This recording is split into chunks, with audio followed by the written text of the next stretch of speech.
Good evening. This is Scotty Sanders coming to you live by Facebook. Thanks for joining me tonight.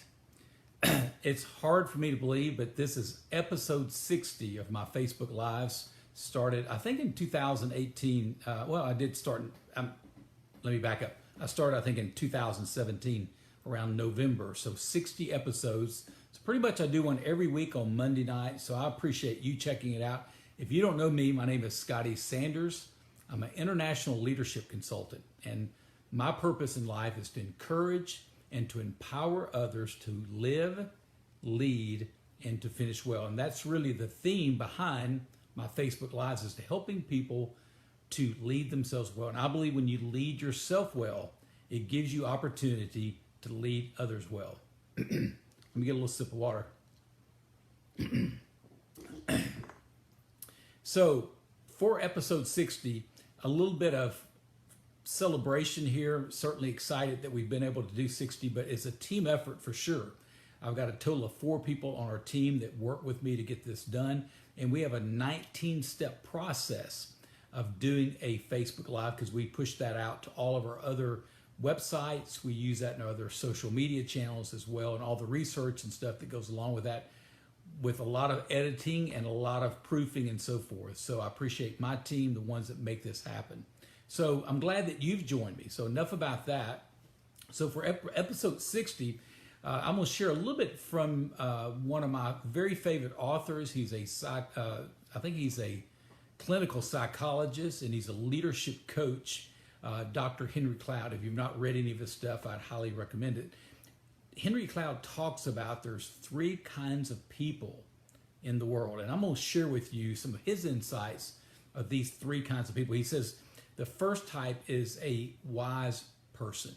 The second type of person, or second kind, is a foolish person. And then the third one is an evil person. So I want to give you a little bit about what does that mean? What are the traits, and what are some things that we can do to play into that a little bit. So if we're dealing with someone that's wise, what should we do in that situation? Okay. So what are some traits, and then what are some things that we should do? At least one good thing that we should do in that situation. Okay. So traits and how to deal with them. Let's talk about that. So for the first kind of person, the wise person. So what makes a person wise? What are some indicators? So think in terms of someone maybe you work with, or someone you supervise, okay? And it could even be a family member, okay, or even a friend. So a wise person, when you give them feedback, they listen. So if you want to know, well, how can you tell if a person's wise?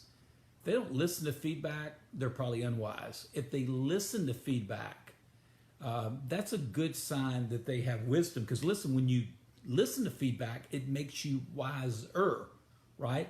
Because you're open to hear others and you get another perspective. It just makes you wiser. They embrace feedback in a very positive kind of way. They don't do it in a regretting or vindictive way, but they embrace it in a positive way. They own their own performance problems without excuses or blaming other people. They own it. They take responsibility. That's a wise person. Your relationship is strengthened as a result of giving them feedback. Now, you and I both probably know people that we've given feedback, and after we did that, we thought to ourselves, man, I don't want to do that again, right? Well, when you do that with a wise person, it really strengthens your relationship. Because see, when you give feedback to somebody, you're really saying to them, you care enough about them to speak into them. And a wise person, they see that, and it strengthens that relationship. It says to them, that person does care about me. So a wise person understands that. And then a wise person, they show remorse when you give them feedback. If it's something they need to correct, they truly want to get better. That's a sign. Those are traits of a wise person. So what would be the main action with a wise person? Here it is, simple. Keep giving them feedback. Because we all have blind spots. So a wise person will hear feedback, and then that blind spot may be completely eliminated or even mitigated to a certain degree. So that's a wise person. We need to be around more wise people. The second one is foolish people. Now here, check out the differences here for as traits. When given feedback, they are defensive. So you want to know the difference between a wise person and a foolish person. A wise person, when they get feedback, they don't get defensive. They hear you, they listen.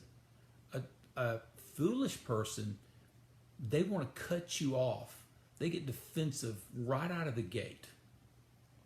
They immediately make excuses and start blaming others. A wise person doesn't blame others or make excuses. Attempts to discuss performance issues or problems, it creates a conflict that strains the relationship. Again, conversely, with a wise person, it strengthens the relationship. With a foolish person, it strains the relationship. At times, they will blame the messenger, okay? They'll blame you. Well, it must be your fault, or you don't understand, and they'll point fingers. They'll deflect back at you. And at times, they'll use minimization. They'll act like, why are you making a big deal? They'll convince you it's not bad or not that big a deal. They're not facing reality. That's a foolish person, okay? You know, Jesus talks about in Scripture that we should always, as a leader, we should count the cost. A foolish person would never count the cost. They would minimize it. They wouldn't deal with reality.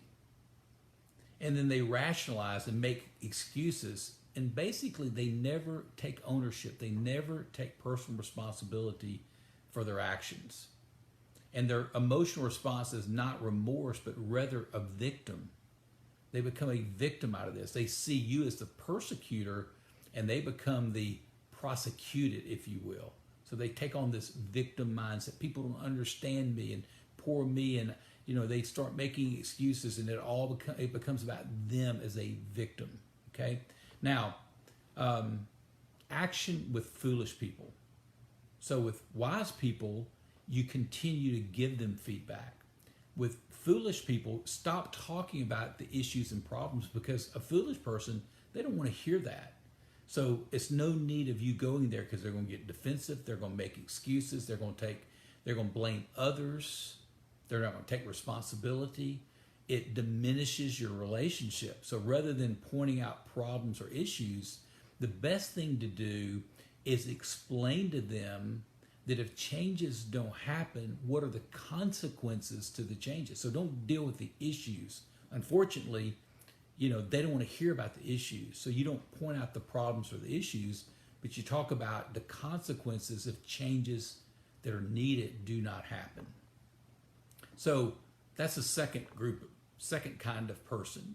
Here's the third kind. We don't like to talk about this a lot. It's the evil people, right? This person is out to hurt you and others. And it may not be physical hurt, but it can be emotional hurt. They want to bring you down, okay? Now, it may not be very overt, but covertly they're working their agenda. They're trying to undermine your leadership. They may even undermine friendships that you may have with others. And they are divisive people because, see, they don't want unity in an organization. They don't want things to be going well. They are divisive. They are really trying to tear things up, you and the organization. And they really enjoy seeing others fail. They're usually evil people and can be very insecure in this because, see, when someone else looks good, it makes them look bad. Okay? So that's evil people. Action with evil people. I'd say, and Henry Cloud says this, you want to really go into protection mode.